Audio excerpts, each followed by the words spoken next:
sometimes they'll win when you don't think they're going to. Other times they'll lose to Grandview. So sometimes maybe good, sometimes maybe so, shit. no, that they got to combine black and white, because I think that's.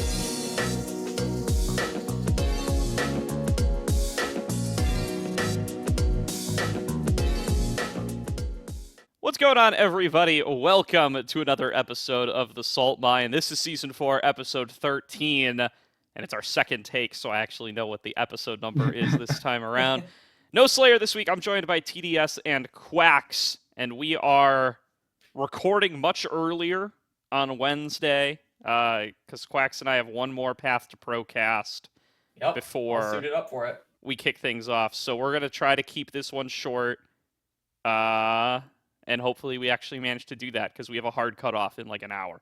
So Has to happen, yes or yes. yeah, so we're going to maybe go a little less in-depth than we sometimes do. Maybe that's for the best, get a little bit more digestible of a piece of content out here. Yeah, true. Just catch everybody else up on weeks 5 and 6. So we didn't do an episode last week, so we haven't talked about weeks 5 or 6 yet. Yeah. Somebody correct me if I'm wrong there.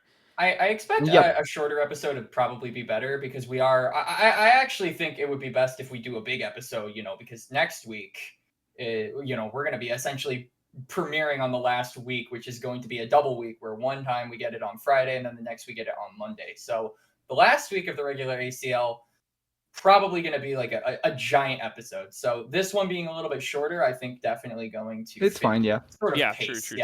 So we'll be gearing up for the mega week next time. So that's good. That's it. Some teams have rescheduled their mega week games, so different teams will have different amounts of games played. But all in all, we'll be good to go. So that's exciting stuff. We're getting close towards the end of the regular season, so really wanted to make sure we could pump one of these out for that to get ready for this upcoming weekend. So. Yep. Let's kick things off right away. Like I said, we're on a tight timer. So we'll start off in Demacia, and I'll cover the games for both Week 5 and Week 6 here. So Demacia, Polestar takes a 2-0 over Converse. ISU takes a 2-1 over Peak Performers. Chaotic Solar takes a 2-0 over the Agency. Next Level Esports takes a 2-0 over Drop Dead Gaming Resilience. CCG Glorp takes a 2-0 over Chaotic Solar. Polestar takes a 2-0 over Drop Dead Resilience. ISU takes a 2-0 over Converse, and Peak Performers take a 2-0 over the Agency. And that brings us up to date with a group that we still think probably has 5 or even 6 contenders in it, depending on how big of a Chaotic Solar fan you are. Yeah.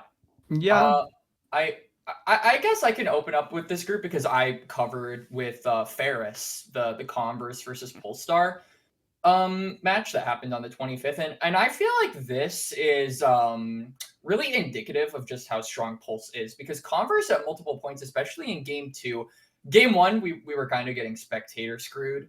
You guys know how the bug has been happening around over and over for us casters. For those of you who don't know, we've been getting booted out of games, and OPGG won't help us. So we essentially have to run off of replays or someone else's stream, which is exactly what we did for game number 1. We actually watched Sam against POV.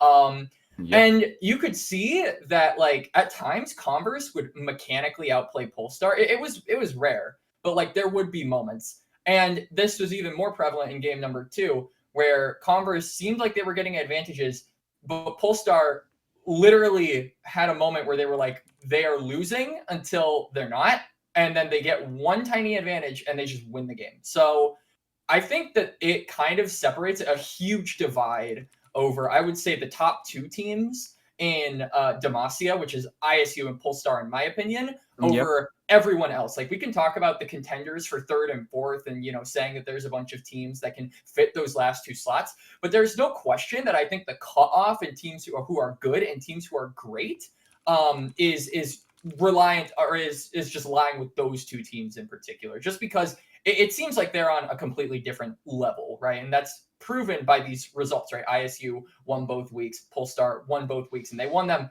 very, very handily and very convincingly. So I will add on top of that, I think we need to add CCG Glorp onto that equation, because CG Glorb is a completely different team from the original one. As always, we Yeah. need to remind the fact that they changed a lot of the players. So I would say it's the top 3 divide. Because realistically, and I will say this 100%, I feel like if CCG Glorb played with this roster the first week, or the second week, where they had to go against ISU, we may have seen a difference in the standings. Yeah. With CCG potentially being number 1. So I think there is a chance to put CCG Glorp at that point. I do agree though, the cutoff is those 3 teams, and then below that it's a fight for that last spot, which is quite competitive, like you're putting out. Like, I think there's multiple teams that can do it. Even peak performers, yes, they lose to ISU, but that's like an expectation at this point. There's nothing weird about them losing against ISU because of the scheduling that they had, but they still have a game against Drop Dead Gaming Resilience that they have to play, and if things go as normal, they will be 2-3. So going into week 7 against Drop Dead or against Next Level, which is above them, can put them in a spot where they can perfectly fine try and qualify. And then obviously next week is going to be the real showdown. Like you're mentioning, Converse and Peak Performers is setting up so greatly for next week. Yeah. I think the big item to point to that would make Peak Performers be in a really tough spot was that loss to Chaotic Solar that they suffered. But the thing is Chaotic Solar has now gone ahead and they've dropped games to Next Level Esports and to Converse now. So they have given themselves or they've suffered other losses that kind of take them out. Whereas, like, if they were beating all the same teams that Peak Performers were and losing to all the same teams that Peak Performers were, that head-to-head would make a really substantial difference and would very likely determine who makes playoffs. The fact that Converse and Chaotic and Converse and Chaotic and Next Level Esports are all beating each other is creating a more open ecosystem for Peak Performers to kind of live up to where we originally placed them and make it into that top 4. And if I were to make a call right here, right now, I think that would probably be what I predict to happen. And that is where I ended up in our last episode, right? Slayer threw down the gauntlet, right? Do you think Peak Performers are going to make playoffs or not? I was on the side that I thought they would make it, and I still am after the last round of results. I think it's going to determine, because personally, if I had to choose a team that's going to make it into the last slot here in Demacia, I honestly feel like NLE might have the sauce. I'm covering them this week when they go against Peak Performers, but I think that this match is going to determine which team is probably going to make it into, because I think if Peak Performers lose here, any faith that they can make it into playoffs is probably shattered. Yeah, it's kind of doomed. Both statistically and morally, I think, from people involved with Peak Performance as well. But like NLE, the fact that they have actually come this far off of, I would say, 5 players that are relatively unknown is really impressive, right? Like I recognize some names in NLE, like Dumpa in particular. I remember watching this guy when I was a Vi1 trick back in like season 9. I would watch his VODs. And everyone else, is on the relatively unknown side. NLE is an organization that really didn't get, any sort of stars until these most recent summer OQs. So to see them rise to the occasion, I think would be really exciting, especially against a team like Peak Performers that have literally 5 big names, right? Like Peak Performers, everyone predicted these guys to make it out and to be a dominant team. And they have been playing against some really strong teams. Like they have there are 3 losses. I believe it's 3, right? Yeah. Their losses have been to basically all really good teams, right? Like obviously we can talk about the Chaotic Solar, but other than that, they've been going against stronger teams. So if they had the opportunity to turn it around, but it all starts, I would say, this week. If they cannot get over NLE, I would say NLE and probably Converse are the teams I would pick to be the battlers and be that 4th seed. The thing is that all of them play next week. Like NLE and Peak play this week, and then next week we have Peak against Converse and Converse against NLE as well. So it's going to be a 3-head battle between the 3 teams to try and decide who's going to qualify. Because NLE also have ISU right next after going against Peak Performers. So if you're playing against Peak already and you win that matchup, you lose against ISU, which is completely expected. Like I wouldn't put it away that they lose against ISU, obviously.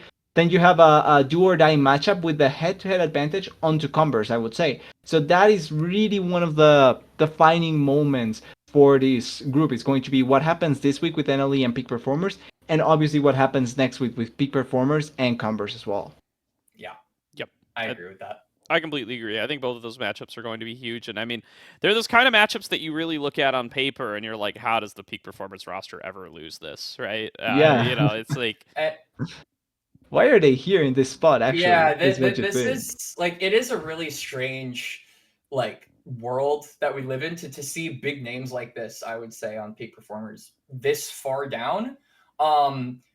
So my biggest question, at least to myself, is like, if this roster does not make it, because this is essentially Lotus Light. Like, these are a bunch of Lotus players and some Komodo players as well. Like, all very, very well respected OQ teams. If these players don't make it, like, where do they realistically go from here? Because these are guys that have had, well, most of them, at least, almost all of them, have had very, very storied careers. The only one that I would say is like somewhat new to the game is like Sage Wabe. Everyone else is I would classify them as more of a tier 3 veteran. Yeah. So I'm wondering kind of where the crumbs would fall after the cookie kind of crumbles. I think the thing about ACL, and the reason that everybody should participate in it, by the way, is that it's a very easy tournament to, like, obviously, you know, when you make a deep run, it's an accomplishment, it's a big deal, you point to it and you say, look at all these players that I beat. But I also think it's a tournament where it's very easy, especially for established talent, to just be like, you know, we didn't practice for it, it was fall ACL, you know, we were on vacation, we just wanted to, you know, play a little bit on the side. You know, there was that what was the team? Aporia team that didn't make it last fall ACL that had like Zamudo and Xiao Diani and stuff on it, and it's like, I don't think that like really was a negative.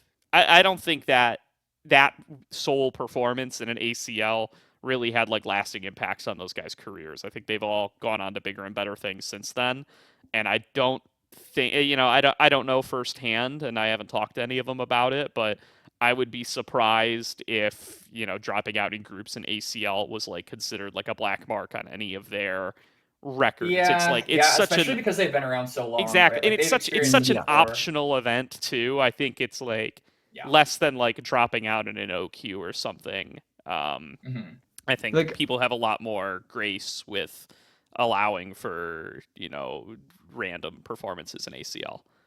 Yeah, I would argue that's more the case for the like the known or high tier talent in the ACL, right? Like the players that are known or that are expected or known to be really good talents. I think they have that leeway a little bit more because they are known outside. I feel like this impact is bigger for the players that are unknown, right? Like players from Pygmy Galio, for example, who don't necessarily have that huge backing behind them, that there's people that know them, but there's multiple people that are paying attention now to them, that are getting their eyes on them, and the OQ's coming around the corner, or if they announce a tier 2 system that we will know soon enough how that's going to work, then we can see these players jumping into that as well. I feel like that divide is the biggest thing that we need to consider going into ACL, because like you're mentioning, like we have had interviews this split where players just say like, no, we haven't even scrim yet, or we have had one scrim all this week, or all split long. So it's an optional event, and the way that most players will take it varies quite a lot. So I think that what needs to be taken with a grain of salt is obviously performances, but I think what needs to be taken into account is names that are barely known, and also what is said between team members, because I feel like this is also a good like opportunity for members of multiple teams that are going to be crossing with each other, right? Because we have teams that are formed between multiple players from multiple other rosters. And I think this also creates that opportunity to see like, okay, this person, I don't vibe with him, he's too toxic, I don't want to play with him in a team. And the same can be said in the other side, right? Like that can be the opposite. Like, I like this guy, I think he's great, and he's a great player, so we can make a team for OQs and make a great run. Those sort of things as well. And I feel like that's, you know, kind of transitioning us here, I feel like that's, you know, not like that's the most true for the teams in Noxus here. If we want to move on to them, like I feel like some of the power of friendship of these squads is really cannot be understated. Like obviously, you know, I guess I can run us through the matches of the past couple weeks, Gordo. So it was Mirage forget beating Weaver 2-0, CCG beating Calamity 2-0, Straw Hat Crew beating Nanos Noobs 2-0, Nanos Noobs beating Pick Me Galio 2-0, CCG beating Dorado Gaming Black 2-0, all sweeps. And then on the first starting, it was Nanos Noobs 2-1ing Mirage Alliance. Definitely want to talk about that one, I bet. Good catch, by the way. Dorado Black beating Calamity 2-0. Straw Hat Crew actually losing to Weaver 2-0, and Weaver beating Pick Me Galio 2-0. So a lot of upsets, gentlemen. A decent amount of teams rising to the occasion. Nanos Noobs in particular, Weaver in particular, and some teams kind of falling short. Like Pick Me Galio were once on top of Noxus, and then they just lost 3 in a row. So it's definitely been a very interesting few weeks for this division that I think is arguably the strongest across the board. Yeah, I mean, this is the actual first I'm seeing of the big Weber run. I had missed out on those results. Yeah, what is happening there? Yeah, so I mean, Weber now finds has it been themselves three consecutive victories? Has it been? Yeah, so they're 3-2 now. Yeah. Yeah, so Weaver's 3-2 now. They have sole possession of 4th. Although Supernova in 5th is 2-0-4-0. Yeah. So, That's... I hate so much Supernova for that. Like, we are watching the results, everyone is looking at the upsets, and then Supernova is sitting at 2-0 waiting for 5 games to play in the same week. Like, dude, great. This next week, 11-18 through 11 what is it, like 15 or 11-14 is fucking hilarious, because it's if you guys are looking at the document like we are right now, I assume. Yep.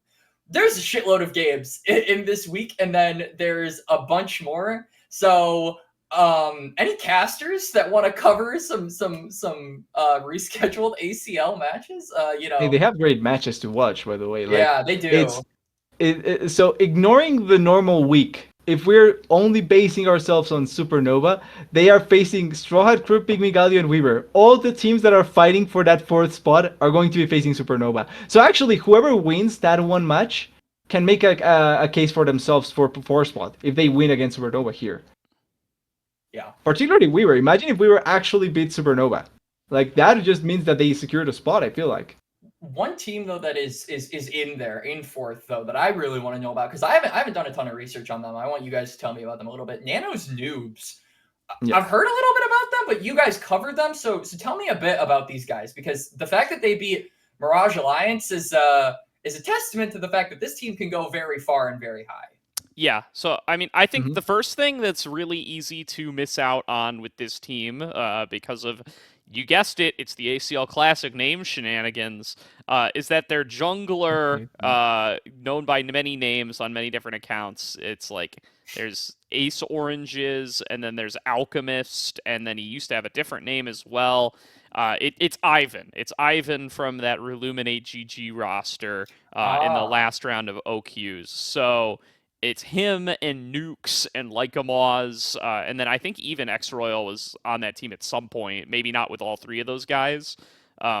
Maybe getting a little bit wrong there, but it's like a Reluminate GG reunion team. So they're not like as fresh and not affiliated with each other as you might think at first glance. Hub has also been a guy that's been on radars for a while. He's a participant in that Path to Pro Combine. He's stood out to a few folks before. He's maybe one of those guys that's gotten a few less reps at the OQ level. But he's also quite talented at the AD carry position. He had some nice pop-off moments in that series. So I think the baseline of this team is pretty high. And yeah, I think they've been performing together quite well. I think we had a cool conversation with Lycamaz at the end of the stream after they took their 2-1. He seems very confident in their ability to make playoffs, and they seem to have a good kind of chain of command going. Like, you mentioned not a lot of people on the team talk, which maybe always isn't always the best thing as like an LCS prospect or whatever, or even we're looking up at the NACL level. But when you're in an amateur tournament, playing with a lot of less experienced people, like having a clear voice of who's dictating what the team is going to do is always very good for you. And I do think like they've Yeah. just got individual mechanical chops, right? Like that's something Yeah, I've heard that this team has hands. yeah, That's and what I've that's heard. Yeah. big in not, especially when everybody's kind of, not scrimming as hard as they are for your traditional competitive season, and you got a lot of players that are maybe less experienced playing together or playing in kind of competitive environments. Having those hands as a baseline to like stop you from getting upset is big, and I think that's definitely helped Nano's noobs quite a bit as well. They played a game with Surdy on that I series, saw by the that. way. What the hell Yeah, was that? that was hilarious. Well, how Yeah. did he do? I didn't watch the They tape won. back. Well, he did win. He did get clapped in lane Yeah, by Decoy Decoy. destroyed him. Yeah, Decoy But had Decoy pretty much won every lane in that Yeah, series, I would Decoy say. Yeah, had a- Decoy's kind of a lane dominant top laner, I Yes. think. Right? Decoy He's did got very, the big very pocket well. picks for lane. Yes, he Yeah. did very well in that series. What was he playing? He was playing Udyr into I Cassante. think it was Udyr Kisante. Yeah, Udyr Kisante, he played Renekton or Jax. I think it was Renekton the second game, and I don't remember the third one. Yeah. I think it was that order. Not remember exactly 100%. Yeah, But against 30, I'm it not was seeing the the Udyr. stats in our stat sheet, so they must not have loaded yet. But, yeah, it's something like that. And yeah, I think it was not a bad showing from Mirage Alliance Baguette, which I think is very important. Not at all. Right? They looked good, and Nano's noobs just performed better on the day. It was a close series; it could have gone either way, but I think it's very reassuring that like Nano's noobs are like a real competitive team. Like they see themselves as top 2 in the group, and while I don't know if I'm necessarily ready to jump on that train, I think they are quite good, and I think they're going to make playoffs now. With 4-2 record gets them a lot of the way there. I also think that the two big teams though that I really want to talk about, the ones that I think are kind of opposites, where one of them we didn't expect them to get very far, they're far. One of them we expected to get far, and they're not. Is Weber and then Straw Hat Crew, right? Like we were kind of talking about peak performers, and I think Straw Hat Crew are essentially the peak performers of the Noxus division, right? With a bunch of star-stocked talent that you expect to probably make top 4, probably higher than top 4, honestly. I see Sushi and Kim down, and I'm getting the maid dress on if I'm the enemy bot lane. But in this case, it's almost a little interesting just how it shook up, because for me, Weber was never, in my opinion, should never have been out of discussion. We just didn't talk about them a lot in our episodes simply because they didn't play a ton in the first 3 weeks. Like they only played against CCG in the first 3 weeks. That was their only series, and CCG are the strongest team in Noxus, no questions asked. So they got clapped by them, but then they beat Calamity. Calamity's, the opposite of CCG. They're currently at the lowest point in Noxus, and then they lost to Mirage. So up to this point, no real surprised to see a team with relatively unknown talent lose to really, really good teams and then beat some of the lower tier teams. Yeah. But it's the big upsets I think that are potentially coming up, that came up in this past week and then these next weeks that could actually potentially catapult this team forward, because them beating Straw Hat Crew I think is indicative of not only a performance that we haven't talked about, with a level that has been underestimated for them, but also in the case of Straw Hat Crew, an organization or a band of 5 players rather that I'm super surprised to see in this state, and they haven't had an easy road either. And this very much is a case of like what we were talking about with Next Level Esports, where they're going to have their first true challenge. Straw Hat Crew had their first true challenge and they fumbled. So I think that question of what we had in Demacia for next week got answered this past week, and it really throws the division for a loop as a whole. So I kind of want to hear your guys' thoughts about like that last place, 3rd to 4th seed, because I think there are, similar to Demacia, like a lot of teams that could pick this up. Like Pick Me Galio are still in the race. Supernova, Dark Matter are the Dark Horse. Weber are there, and then who knows? Maybe Straw Hat Crew can clutch it up or something. I don't think they're out just yet, but I think they would have to win every game. Yeah, they are not out because they have like 2. Next week they have 2 games, which are against Doral Game Black and Supernova Dark Matter, which already puts them in a head-to-head. And then they play against Pygmy Galio and Calamity. So technically speaking, they have 3 head-to-heads and 1 quote-unquote easy matchup. They could be 4 4-3 if they win everything, and then obviously if Weaver loses, if Supernova doesn't clutch it, or clutch it out, if Supernova doesn't win like 2 more series, that can set them up as well. But like they are technically not out. The problem is that for the expectation of the team being at 1-3 at this point is not only bad, but I feel like it's a really good showing of not only that their power point has yet to arrive, but that the other teams are nothing to scoff at. Like Pygmy Galio is no weak team. I think they have been on the downside, yes, but they did start winning quite well. And then Supernova Dark Matter has birdie played.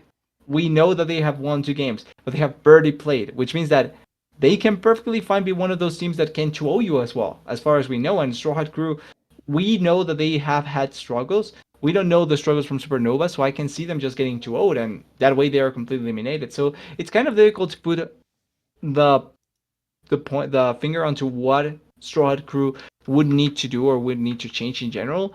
But I just feel like it leaves like an image that they are not quite there as a team. Yeah. And I can understand that because they are a collection of 5 players, but the players I would have expected them to be much higher with the level of players that they are. By all accounts, this is a tier 3 super team, right? Like if you look at this roster on paper, you're like super team.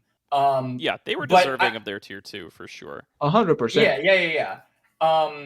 But I will say, I think the big control variables going forward are definitely Pick Me Galio and Supernova Dark Matter. If Supernova Dark Matter end up being the team that we've seen in their 2 matches so far, I think all of Noxus might, maybe save CCG, might actually be fucked. Because I think this team has an incredible ceiling from what I've seen. I actually think that if Supernova Dark Matter play at that level, they very easily take, second place from Mirage. And I think that'll be determined on the 10th.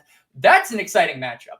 I really hope in some way, shape, or form Saltmine can get that covered, because that to me is going to be a determinant on who is the next biggest threat behind CCG.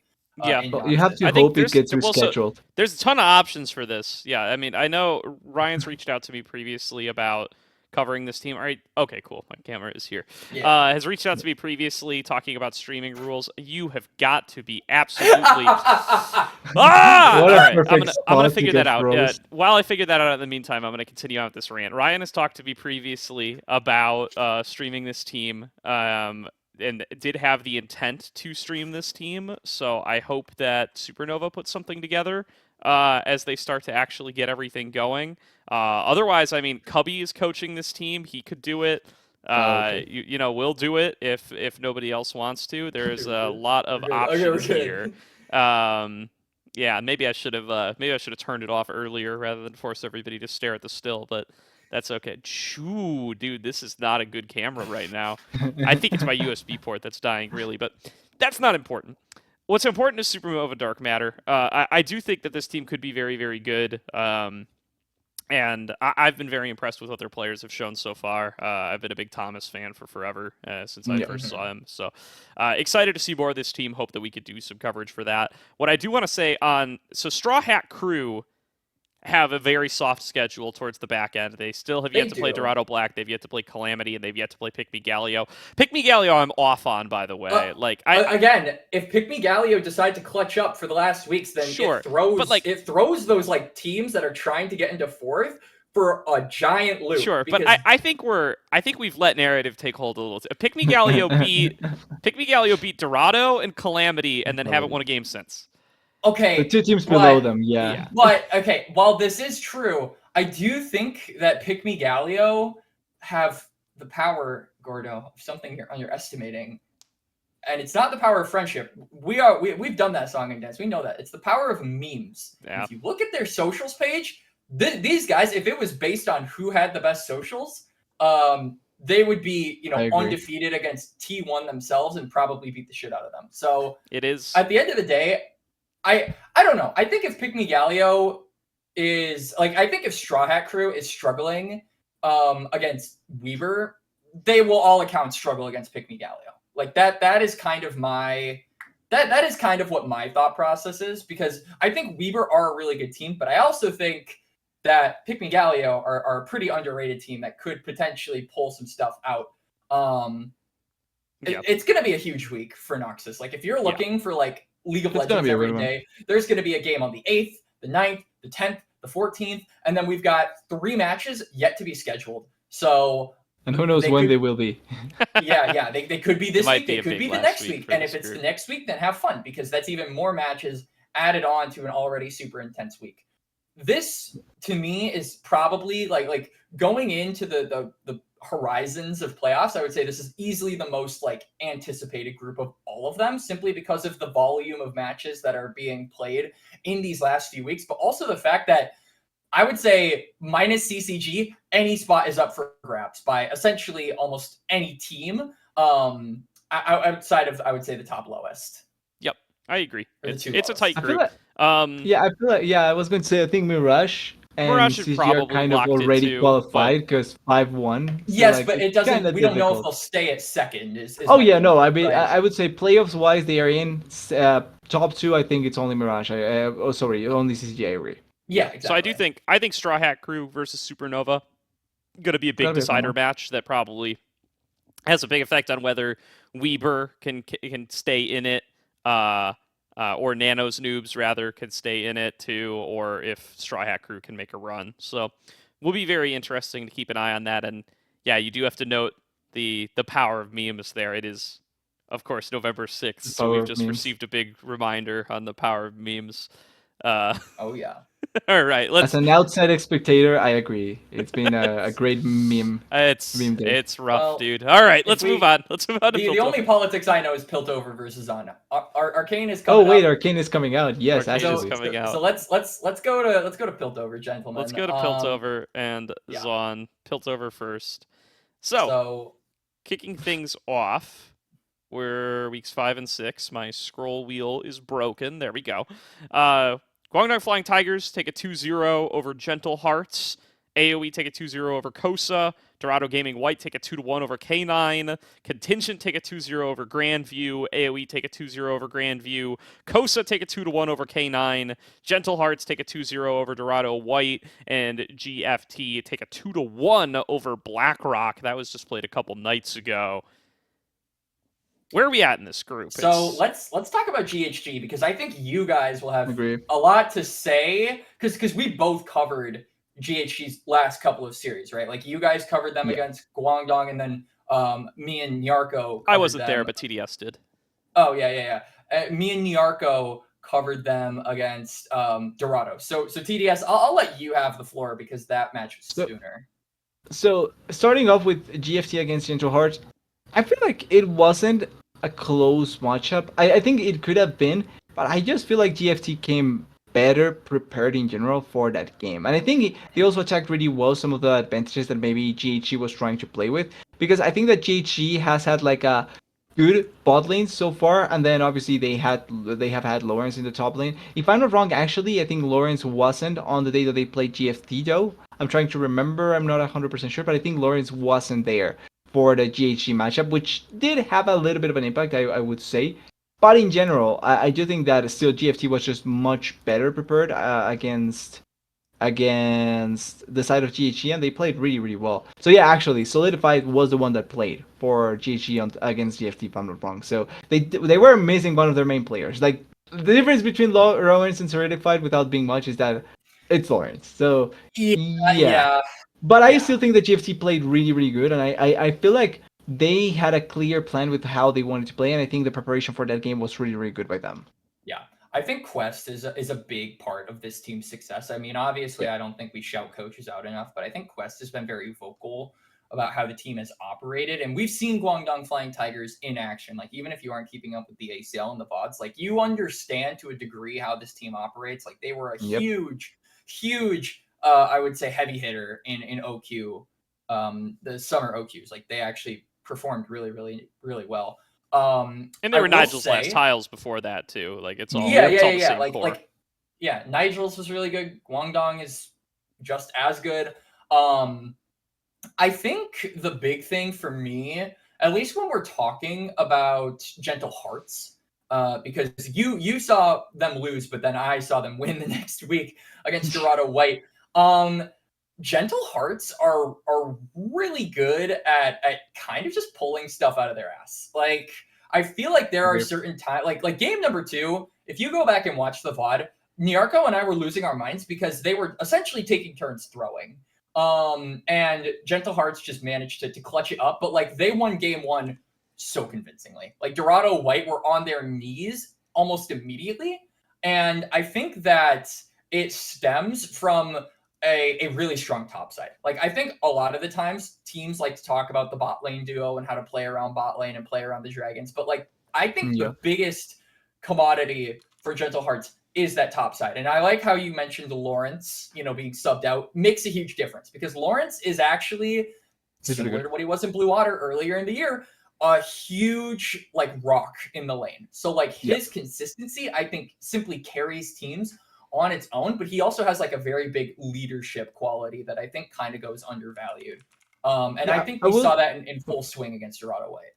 Yeah, I will also say I think obviously the lack of Lawrence there was impactful, but I think there was a really big mismatch as well in both mid lane and bot lane. Like I think Elias and Ultio played so well as the carries, and the factor that they brought to the team I think was just much higher than Michael and Drew. So I think that as far as that goes, that just made a slight difference even higher because they obviously were lacking Lawrence, but then their carries were getting outmatched, and I think that also chipped the balance away because there were plays from I would say like I think GHG found plays that were kind of good, like you're pointing out, like they find plays that are kind of surprising to really say, to even call out. But at the same time, those plays when they are so far behind because of the difference in certain spots from the players are just simply not enough. And I think that was the biggest impactful part in that duel against GHG.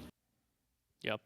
So there's like this kind of group of 3 and 2 teams still have some matches within themselves to play out, and I think those are going to be the big matches to watch for this group. I think I'm kind of about ready to write off Contingent and Kosa and Grandview and K9 and say this is a 5-team group. Where we said the line was blurred in Demacia and Noxus, the line is crystal goddamn clear. I mean, Grandview winning a random game against Dorado White is the big standout here. Well, Grandview winning a random series against Dorado White. That may be the thing that can screw over Dorado White, right? It really can. Yeah. Like honestly, speaking with how close it is, it's really just that can just completely blow over the chances from Dorado White with how close it is. Yeah. So Dorado White still has to play GFT, where they will probably need like an upset, and then Gentle Hearts and BlackRock play each other, which is a matchup that will probably lock the winner into playoffs. I would be shocked if the winner of Gentle Hearts versus BlackRock does not lock themselves in. Yeah, because actually when looking at standings, right, like it's that matchup that is still left, but then both Gentle Hearts, both Dorado Gaming and Guangdong play against AoE. So they have AoE, they have themselves, and then they also play against Dorado has. Oh, they have another matchup, but I'm not sure which one is it. Oh, and Contingent. So technically speaking, it's on that matchup 100% because of the difference between games. So whoever wins that may pretty much secure the playoff spot. Although I will say, yes, Contingent may look out, but they are still 2 and 3. Technically speaking, if they make an upset, they can fight for that last spot as well. BlackRock is 3 and 2. So like the difference between them, even Gentle Hearts is 3 and 2. So I think that the difference between them is not that big. And Gentle Hearts has some easy matchups. I will say that they clearly have some easy matchups, but I feel like they have one difficult one, which is BlackRock as well. So they have to at the very least win that one. That's gonna be, I think, the big decider for the side of Piltover is going to be that final fateful match on the 18th between Gentle Hearts and BlackRock, because I think BlackRock are in a similar position, at least scheduling wise. Like this is a team that has been, I would say, very hot and cold throughout the season and wasn't really something we expected. I mean, obviously they had a bit of a disappointing run in summer, but I think going into it, you look at this roster on paper and it's hard to write them off. And the first couple of weeks, a lot of people were a little bit worried, right? Like they lost to Dorado White. That was concerning. You guys saw that one. But since then, I think they've definitely rebounded, but not without struggle. And so I think these next few weeks are essentially going to determine whether or not BlackRock are able to keep it with Dorado White and Gentle. Like I think Gentle Hearts, BlackRock, and Dorado Gaming White, like those are the teams I'm looking at. In terms of talking about BlackRock, though, they have like a very mixed schedule. Like they're going against K9, right? Next week, something that I would imagine we're all expecting them to win. And then right after that, 15th, they're going against AoE, and we're probably expecting them to lose that one. And then it's Gentle Hearts, right? And that is the toss-up. So I think, if they're able to beat Gentle Hearts, then they essentially lock Dorado White away, and it's going to be Gentle Hearts and BlackRock at the last thing. But if they lose to Gentle Hearts, I think Dorado White, with their own schedule, have a chance to maybe clutch it up and potentially win. Because like you said, they have an easy matchup next week against Contingent. And then after that, they play against, who did you say? Guangdong, which they'll probably lose. And then against that, they have AoE Esports. So they have a tough road ahead of them. But it's all up to what Dorado White shows up on the day, right? Yeah, it literally is. I think Dorado White they are black and white. This is a very, I would say, team that has one mode and then another mode. Like sometimes they'll win when you don't think they're going to. Other times they'll lose to Grandview. So sometimes maybe good, sometimes maybe shit. No, that they got to combine black and white, because I think that's a great description to talk about both of these Dorado teams to split. But those are going to be the two big teams that I'm looking at. Like I think it's almost poetic that one of them is BlackRock and the other one is Dorado White. Right? Yep. That's kind of cool. It's a shame they don't play each other in those weeks though, because I feel like if we had like a big tie decider, that would be super awesome. Much more exciting, It's going to have to they're going to have to go around each other, I think. I would say, though, BlackRock definitely have the easier time, but if Dorado White can show up, then they can take it. For sure. Yeah. All right, let's get into Zaun. We're almost done here. We're making good time. Yep. Okay. Starting in week 5. Oh, this group has the least games played, too. Perfect. Skibbity Looks Maxers take a 2-1 over Cupid. St. Clair takes a 2-0 over OC, Oklahoma Christian. Ember Foxes take a 2-0 over Briarcliff. St. Clair takes a 2-0 over Skibbity Looks Maxers. Pulsing Gooners take a 2-0 over Oklahoma Christian. Ole Miss takes a 2-0 over Briarcliff on an FF. That's worth calling out. And Ember Foxes take a 2-0 over Clown. So, first I want to point out, does this mean that from now on Briarcliff will FF all their games? Or is this just a thing against Ole Miss? I mean, they're done either way. We don't know for sure. Yeah, exactly. But there's a difference between there's a difference between them losing by FF and then them losing by playing, right? Because at the very least, if they play and they win, that's already. To be fair, they play Clown and Goonstar as their last two, so I don't think they're winning anyway. But... No, but like imagine, like let's say quote unquote Clown loses, they are out.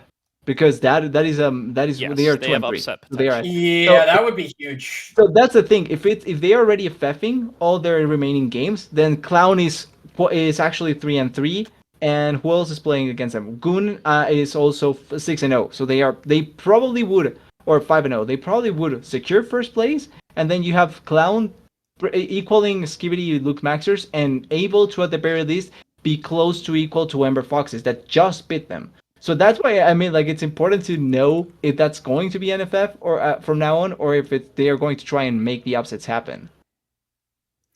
I also will say, I think like one team that really surprised me though in Zaun was Skibbity Look Maxers, and you would never fucking guess that from their name, and you would never guess that from their roster, but here we are. And I actually think there is a real case for them to make it, because let's look at what they're going to be playing next. They're going to be playing Clown. Hard matchup, but they're ahead of them in standing, so very winnable. And then after that, they are going to be playing Ember Foxes. So actually, nobody. And then they're Ember Foxes in the last one. So they have head-to-heads immediately in these last weeks. Yep, so that means that if they win both, they are qualified. They're in, right? Like Ember Foxes could get dethroned, and like it could also be bad for them because Ember Foxes are playing St. Clair, a team that's very, very good. And then they're also playing Pulsing Gooners.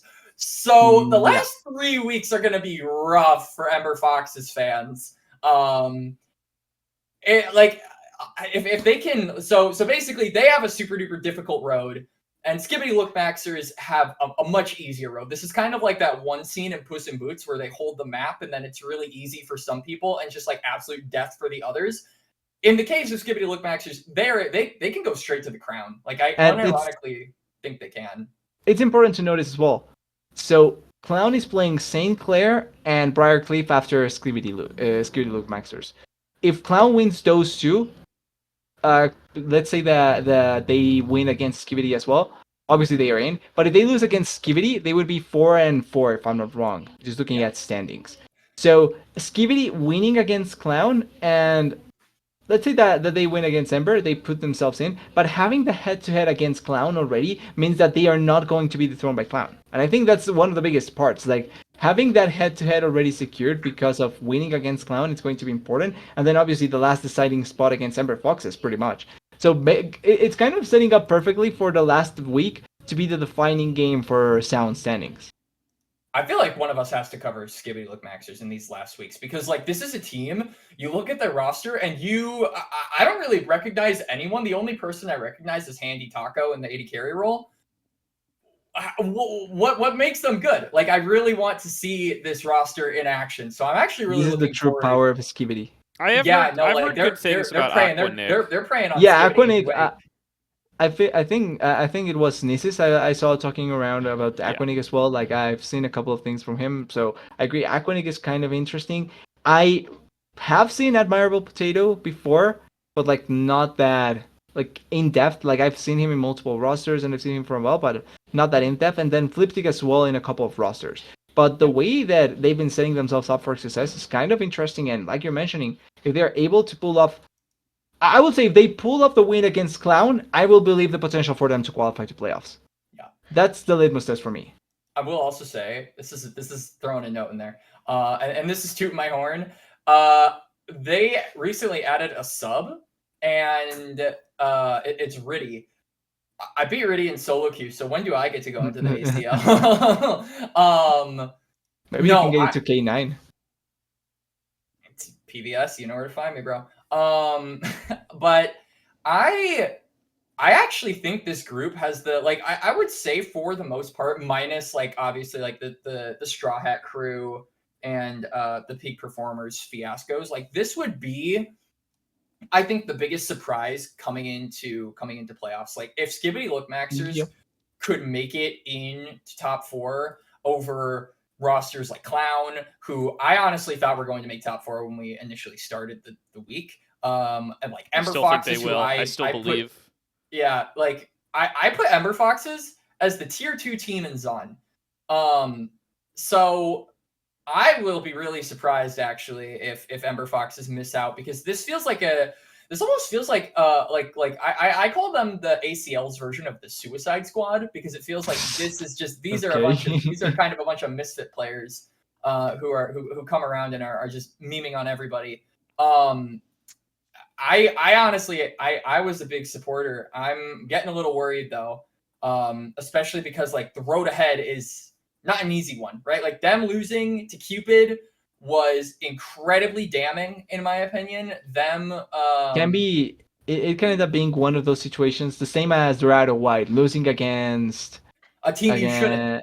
Yeah, exactly. It's a situation where you lose against a team you shouldn't, and everything goes the same. You're out of playoffs because of that. Yeah. I certainly think that this, like, going forward, is definitely the most unforgiving group. Like, if you drop a game, you might just be fucked. If you're like, I would say, like, I would even say that St. Clair might not be safe. Like, I think St. Clair are really good, but if they have a really bad few weeks, they could be out. I think Clown Gaming and Skibbity Look Maxers are right there under the surface of the water, ready to potentially take it.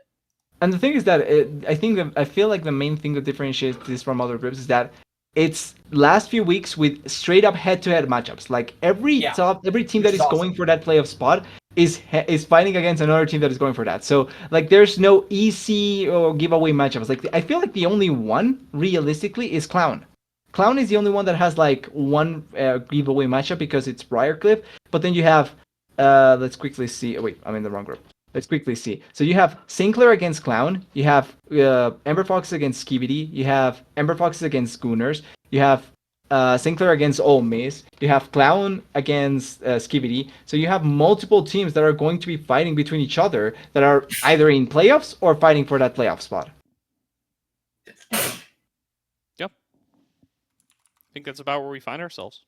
Yeah. Yep. I will also say, I think that, so I guess the big question I have for you guys is like, assuming that our predictions are, and this is something we'll touch on the big episode, right? Because then we'll be talking about the first round playoffs and stuff like that. But like, Possibly. realistically, the top 1 teams, who would you guys say like is the strongest team so far, like between the first placers? Because I think, especially in the case of Demacia, especially in the case of Demacia, these guys potentially have like 3 teams that could, in my opinion, beat the top teams in all the other divisions.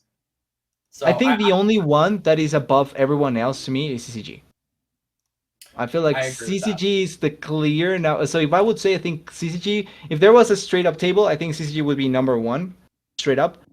And the thing is that for the remaining, I will say, I feel like AOE, I'm not being a particular fan, and I also haven't been able to catch most of their games. So I feel like they are in a cusp where I can rate them higher as well. But at the same time, I don't think they are better than CCG. So like, yeah. I feel like just CCG is straight up better. That's it. I also think CCG though have, like, there is an opportunity for some of the big teams in Noxus to show the mortality of CCG, because if you look at their schedule, they're playing against the best teams in Noxus other than them, right? Like they're going against Nanos, Noobs, and then right after that they're going against Mirage, and then right after that they're going against Supernova Dark Matter. So there is a, I think, very real opportunity they drop a game. And that to me would give a massive, I think, morale boost to a bunch of the other teams, not just in the Noxus division alone, but just everywhere in the ACL, right? Because so far, they are one of 2 teams that have yet to drop, like they essentially have not dropped a game, right? Like they are the only team that hasn't not just dropped the series, but dropped a game. And granted, that's because they haven't played as much, but to see them drop I think there is a very real possibility they drop a series. So I think like Demacia and Noxus, like these are the ones that I'm looking at and I'm thinking, okay, I have no idea how these are going to end up, because I think you could easily have the tables be flipped. Yeah. I'm willing to go a little lower on CCG as far as like favorite to win the tournament. I think. Oh wait, is favorite to win the tournament, or it's number 1? Because I will agree, like, I don't think they're favorite. best out of like all the top 1 teams. So I think CCG has done the best, right? They haven't dropped any games, but I think they are blessed with some softer laning opposition for guys like Crimson and Trevor, who I would like, and even Aojun, who I would like call out as like, excuse me, like I wouldn't call those guys out as like the best laners in tier 3, tier 2. Fair enough. Yeah, I agree. And I could see them starting to struggle a little bit more when they had, like, when Crimson has to go against top laners like Quacker, or Cozy. Like I could see that even becoming Lawrence, more difficult. I think, could give them a tough time. Like even some of the lower teams have really strong laners. I think when Array Trevor are against like Mobility Breezy, or when they're against Aaron Rovex. Well, like we're already going to get, like, one of the biggest tests already is going to see that is going to be that Crimson against Decoy matchup, for example, right? Like that is already going to be a good one to test, like where we have Crimson in here, and then you have obviously the Supernova Dark Matter is going to be another fun one, like you're mentioning. I do agree that there's certain matchups that can maybe tip this balance or where I put this CCG roster, but certainly I think that Mirage Alliance matchup that is going to come up is going to be one of the biggest shows potentially for me in terms of what they can try and accomplish. I still think they are number 1 just in general, but I do agree, like they are a team that we need to see getting tested, and that test is going to come soon enough. Yeah, no, I agree. I will also say, I think that this is kind of the first year that we have seen, like in particular, like I know they're not doing the best, but like this is before we wrap up here, I actually kind of want to shout out Dorado because like this as an this is an organization that kind of started up when like I was a player back in like 2020. So that they have been like working toward the goal of getting into ACL and like a tier 3 tournament for a really long time. I know Zol, I've interacted with him a few times. So I know the people around that organization that kind of breathe life into it. And I really hope that this isn't like discouraging to them because both of their teams are on the cusp of not making it to playoffs. I would say Dorado Black more than Dorado White, but it to me like it feels like they're on the right track. So like this is kind of my message to teams that might not be, you know, able to make playoffs or might be down in the gutters, so to speak. Like just keep going. Like as a player, as an organization. Because I think every single team had something to offer in the regular season. I still think you do, even as the regular season comes to a close. So like if it's any words of consolation, like this was a really incredibly difficult season of the ACL. So if you're a player that gets discouraged by your team's result, just please keep going. Please keep practicing and come back stronger. It's going to be good. Yeah, right. Because pressure makes diamonds. And I'm being a bit of a motivational speaker here, but I genuinely believe that like players and teams should not get discouraged by this one thing, especially when you've worked so hard to get here. So this is just my call to keep going if you're one of the lower tier teams who's upset at the results that you're getting so far. Absolutely. And I don't have any special info here. I made a mental note to talk to the other organizers about it, to talk to everybody who puts the ACL together about it, but haven't done so yet. But from what I'm hearing, amateur / tier 2 is not really going to have a winter split. They're going to be, they'll probably start like towards the end of the winter split and go through like that new winter tournament and stuff. So kind of the same as the before, schedule, but we already know, before. right? There's going to be 2 splits for tier 2, and presumably then 2 splits for tier 3 with 2 opportunities to promote into NACL. And we don't know exactly how that's going to line up with the 3 splits, but it seems to make logical sense. And I am hearing rumors as well that it is going to de facto mean that there's not really going to be official Riot tier 2 / OQs for until a couple of months into 2025. So gonna be a while. That's what I'm getting at, right? Like, there's a decent shot that winter ACL will be much more like fall ACL. 64 teams. Than and like more in-season importantly, ACL, and more importantly, it's going to be in season. So that means that this is going to be your first test before you actually go into spring. Well, the other big thing is the other big thing, and that's what fingers crossed for, we could get some really good collegiate teams too. That's what I would love to see. Collegiate has been really impressive. It makes me really excited for the spring because like obviously you can talk about like ISU, but like you have to remember ISU got knocked out in the first round of the top 32 tournament. So to see very different ISU, but yeah, I get that. But like to see them most recent results to see them immediately mobilize into change and make the change and seeing it work, even when a lot of people had their doubts about them is really encouraging. Obviously, there's Ole Miss, St. Clair. You want some good CELO stuff? Go to Zaun. It has been a good even ACL Weaver. for CELO. Like Weaver. Yeah, even Weaver. If you are a college student and you want to get into CELO, literally follow these teams and you won't be disappointed because this is good sign for the spring. And then if you're a student or part of any of the programs of what are they called? Maryville or Winthrop, go and tell them to play ACL. Yes. Propaganda. Absolutely. We'd love to have Maryville back, even if they're B team, right? Like they were fun to have last time. That was still a fun one. All right. Yeah, that was cool. We're coming right up on what our time cutoff was going to be. I think we've done it perfectly. I'm going to go get some stuff ready for my stream with Quax in 15 minutes. But thank you all for hanging out with us for a quick little abridged episode. It's been a party, and we will see you all next time. Turn into streams this weekend, and we'll see you next week. Bye.